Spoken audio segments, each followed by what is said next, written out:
बुद्धं शरणं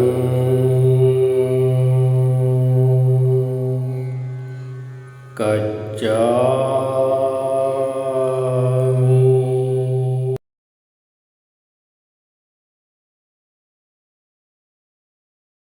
குருவே சரணம், குருவே துணை, குருவே போற்றி, குருவே எல்லாம். எல்லா உயிரும் பேரருள், பேரறிவு, பேராற்றல், பேரானந்தம் பெறட்டும். அனைவருக்கும் அன்பான வணக்கங்கள். எப்பொருள் யார் யார் வாய் கேட்பினும் அப்பொருள் மெய்ப்பொருள் காண்பது அறிவு. இந்த அறிவு அப்படின்றது நம்ம நிறைய அதை பத்தி பேச வேண்டியிருக்கு.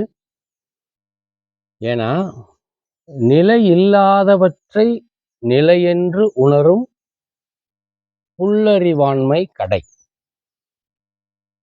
அதாவது வாழ்க்கைக்கு எது தேவையோ அதை விட்டுட்டு எது விருப்பமோ அதை நோக்கி மட்டுமே ஓடிக்கிட்டு இருக்கத புல்லறிவு. இன்னும் விரிவா சொல்ல அந்த குறளை பத்தி. நாம இந்த காணொளியில பார்க்க இருக்கிறது பகுத்தறிவு, மெய்யறிவு ரெண்டுக்கும் உள்ள வேறுபாடு என்ன அப்படின்னு பார்க்க போறோம். பகுத்தறிவுனா என்ன? மனிதர்களுக்கு மட்டுமே இருக்கக்கூடிய ஒரு சிறப்பறிவு அப்படின்னு நம்மளை கொஞ்சம் உயர்வா நினைச்சு எக்ஸாக்சரேட் பண்ணி நாம நினைச்சுக்கிறோம். நமக்கு மட்டுமே பகுத்தறிவு இருக்கு அப்படின்னு நினைச்சிட்டு இருக்கோம். அவ்வை தாய் ஒரு அரசவைக்கு போறப்ப இதே மாதிரி ஒரு சூழல் வருது. அப்ப அந்த அம்மா கேட்குறாங்க, மற்ற அறிவில் உயர்ந்த நிலையில் இருக்கக்கூடிய சான்றோர்கள் நாம் அப்படின்னு நினைச்சிட்டு இருக்கவங்கள பார்த்து கேட்குறாங்க,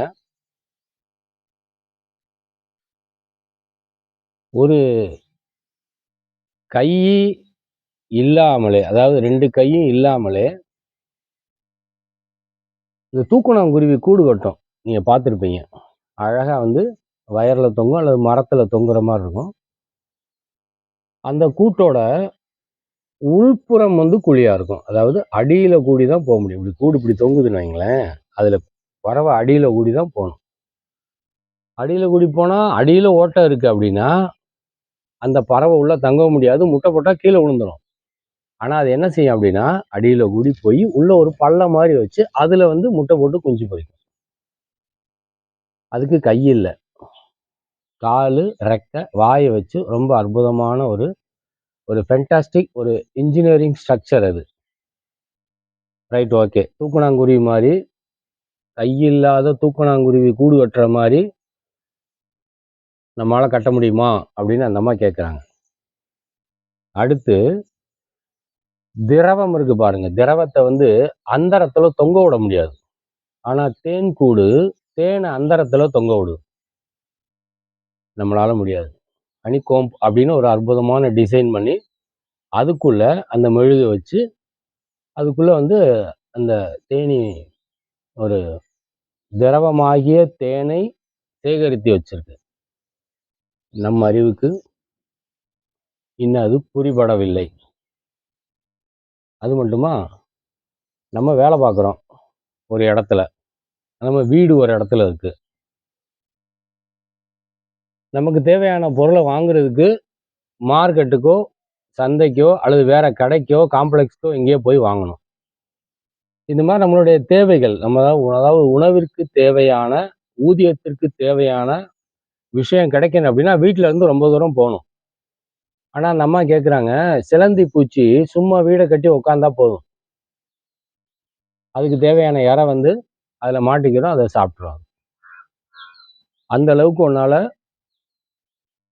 அதாவது இன்றைய அறிவியல் சொல்லக்கூடிய தகவல் என்ன அப்படின்னா, அந்த வெப் இருக்கு பாருங்க, அதாவது சிலந்தியோட ஒட்டடை அப்படின்னும் அதோட வலை, அது உலகத்திலேயே அபரிதமான கடினத்தன்மை வாய்ந்தது அப்படின்றாங்க.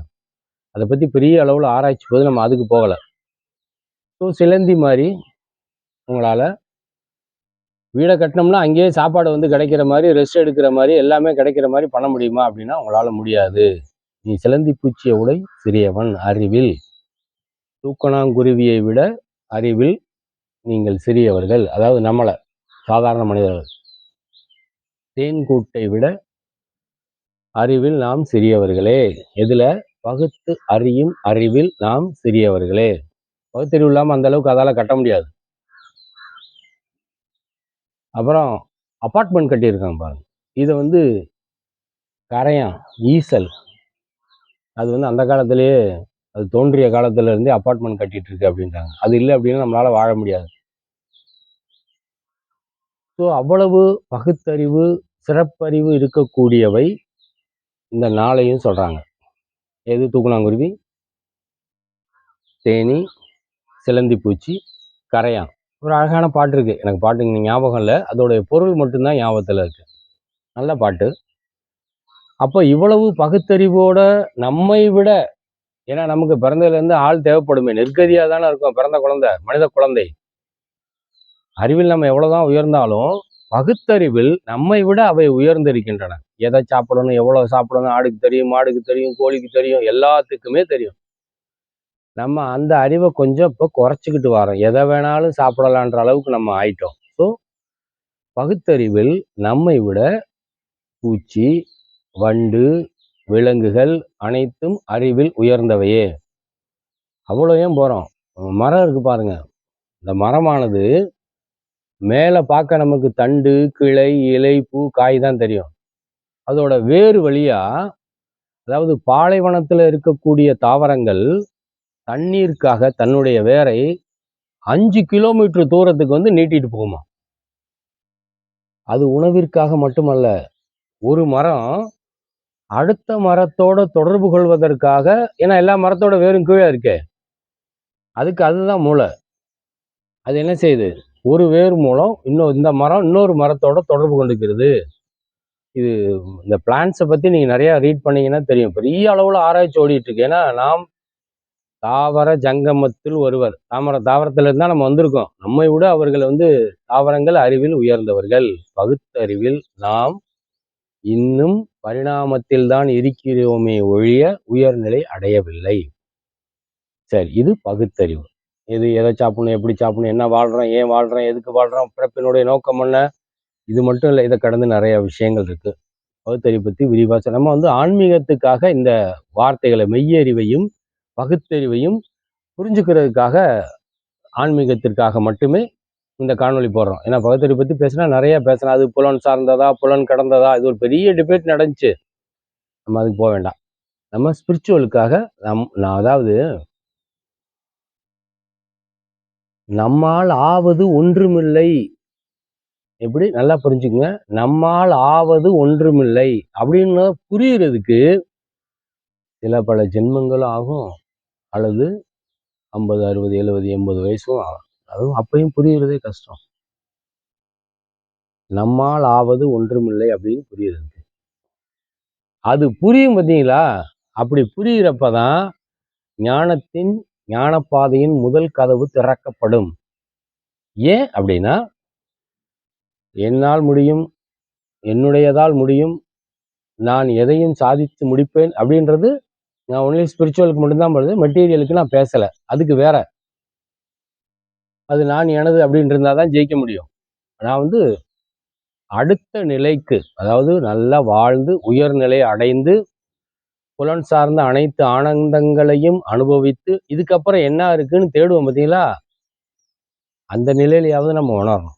அந்த நிலைக்கு போறதுக்கு தான் பேசுறது நான். ஸோ நம்முடைய ஐம்புலன் சார்ந்தவை மட்டும் அல்ல பகுத்தறிவு, அதை கடந்து இருக்கு. ஸ்பிரிச்சுவலுக்கு போறப்ப இந்த அறிவுன்ற ஒன்றை ஆணவம் ஏற்படுத்தி, ஆணவத்தின் விளைவாக ஆன்மீகத்துக்குள் நம்மை நுழைய விடாது விதி. அதை கடக்கிறதுக்காக தான் இந்த காணொலி. ஸோ பகுத்தறிவில் நம்மை விட, நம்மை சார்ந்த இருக்க, இன்னும் சொல்ல போறீங்களேன், நம்ம உடம்பு எடுத்துக்குங்களேன். இது தாவரத்தை எதுக்கு பார்க்க, வண்டு எதுக்கு பார்க்க, கரையானை எதுக்கு பார்க்க, தேனி கூட எதுக்கு பார்க்க, நம்ம உடம்பு எடுத்துங்க. நம்ம உடம்பு என்ன சொல்றாங்க ஞானிகள் அப்படின்னா, சயின்ஸ் சொல்லுது. நம்பாதீங்க, யார் சொன்னாலும் நம்பாதீங்க. அலசி ஆராய்ந்து பாருங்க. நான் சொல்ற விஷயத்த கூகுள் தாத்தாட்ட கேளுங்க. அவர் டீட்டெயிலா சொல்லுவார் அவர். நீங்கள் தெரிந்திருப்பதை விட 1000 மடங்கு அதிகமாக உங்களுடைய உடலுக்கு அறிவு இருக்கிறது. அதை புரிஞ்சுக்கணும். இந்த உடலுக்கு நாம் தெரிந்திருப்பதை விட அதிகமான அறிவு நம்ம உடம்புக்கு இருக்கு. அப்ப நம்ம பகுத்தறிவோட உடம்பு தான் அது பகுத்தறிவில் உயர்ந்தது. நாம் பகுத்தறிவில் பரிணாமத்தில் இருக்கிறோம். இன்னும் நாம் வளர வேண்டும். ரைட். பகுத்தறிவோடு இருப்பதனால் வாழத்தான் முடியுமே ஒழிய, நம்மளுடைய தேவைகளை நிறைவேற்றுறோன்ற பேர்ல கூட்டிக்கிட்டே போவோம். பற்று அதிகமாகும், பாசம் அதிகமாகும். அதனுடைய விளைவாக மீண்டும் மீண்டும் மீண்டும் நாம் பெறப்படுப்போம். மனுஷனாவே இருக்க மாட்டோம். இன்னும் சொல்ல போனா அறிவு கூட கூட எப்படா இன்னும் பணக்காரனாகணும், அடுத்தவனை எப்படி ஏமாற்றணும், இன்னும் என்னென்ன துபாக்கூர் வேலை இருக்கோ எல்லா வேலையும் பார்ப்போம். அதனால பகுத்தறிவு நமக்கு இந்த உலகத்தில் ஒன்று தவறான பாதையை நோக்கி அழைச்சிட்டு போகும், இல்லாட்டினா உயர்நிலைக்கு நம்மளை அழைச்சிட்டு போகாம சாதாரண வாழ்க்கை வாழ வைக்கும். பகுத்தறிவு இவ்வளவுதான் நம்மளை செய்யும். இப்ப மெய்யறிவு, பகுத்தறிவுக்கும் மெய்யறிவுக்கும் உள்ள வித்தியாசமே இதுதான்.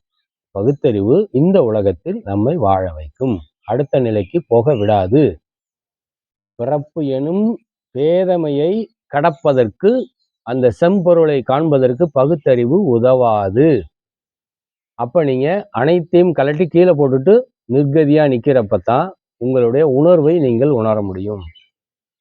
மெய்யறிவு என்பது உங்களிடம் இருக்கக்கூடிய களங்கங்களை, அதாவது தேவையற்ற, ஞானிகள் சொல்றாங்க பார்த்தீங்களா, ராகத்வேஷம்ன்ற மாதிரி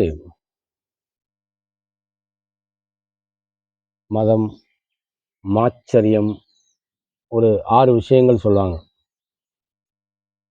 அதெல்லாம் இல்லாத, அது கூட கொஞ்சம் ஒரு டெக்னிக்கலான வேர்டு, அதெல்லாம் வேண்டாம். புத்தர் சொல்ற மாதிரி, நாயன்மார்கள் சொல்ற மாதிரி, ஆழ்வார்கள் சொல்ற மாதிரி அந்த பஞ்சமா பாதகங்களை உங்களை செய்ய விடாது மெய்யறிவு.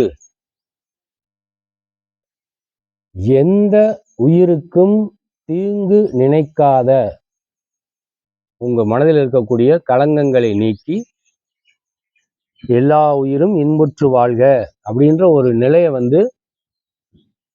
அந்த மெய்யறிவு உங்களுக்குள்ள ஏற்படுத்தும். அப்ப என்ன செய்வீங்க, நீங்க கொலையிலிருந்து விளையிடுவீங்க. உங்களுக்காகவோ பிறருக்காகவோ அல்லது கொலை செய்தது உண்பதோ, இந்த மாதிரி பல விஷயத்துல. அப்ப இங்க என்ன வருது, புலால் மறுத்தல் வந்துருச்சா, பஞ்சமா பாதத்திலிருந்து நீங்கிடுவோம். மெய்யறிவு அதைத்தான் செய்யும். கொலை செய்ய விடாது, பொய் பேச விடாது, திருட விடாது, ஏமாற்ற பிறரை வஞ்சிக்க விடாது, முறை தவறிய காமத்தில் உங்களை ஈடுபட விடாது. உங்களை உங்களுடைய மெய்யறிவு புனித பாதையின் உச்சத்திற்கு சிறிது சிறிதாக அழைத்து கொண்டு செல்லும். பகுத்தறிவு அந்த நிலைக்கு உங்களுக்கு உதவாது.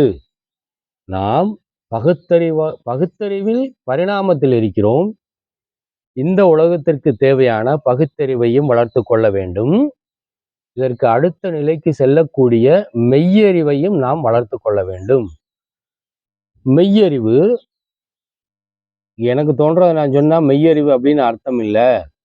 மகான்கள், காலத்தை கடந்திருக்கக்கூடிய, சத்தியத்தை பேசக்கூடிய, ஆன்மீகத்தை பேசக்கூடிய மகான்களுடைய வார்த்தையை, அதுவே உண்மையான மெய்யறிவு. அதையும் அப்படியே ஏற்றுக்கொள்ளாதீர்கள். உங்களுடைய பகுத்தறிவுக்கும் அனுபவத்திற்கும் ஒத்து வருதான்னு பாருங்க. அது புத்தர் சொன்னாலும் சரி, வேற யார் சொன்னாலும் சரி, பகுத்தறிவு காலத்துக்கு தகுந்த மாதிரியே இருக்கணும். பகுத்தறிவிற்கும் அனுபவத்திற்கும் ஒத்து வந்து உங்களுக்கும் உலகத்திற்கும் நன்மை அளித்தால் ஒழிய அதை ஏற்றுக்கொள்ளாதீர்கள். இதை பத்தி நம்ம பேசியிருக்கோம். நம்பாதேன்னு காணொலி போட்டிருக்கோம். வாய்ப்பு இருந்தால் அதை பாருங்க. ஸோ மெய்யறிவு உங்களுடைய களங்கங்களை நீக்க வேண்டும். உங்களிடம் இருக்கக்கூடிய குற்றங்களை, பாசங்களை எது நீக்கக்கூடியதோ, பற்றுகளை எது நீக்கக்கூடியதோ அதுவே மெய்யறிவு. மெய்யறிவை வளர்த்து கொள்வோம். நாமும் மகான்களாவதற்கு முயற்சி செய்வோம். நன்றி, வணக்கம்.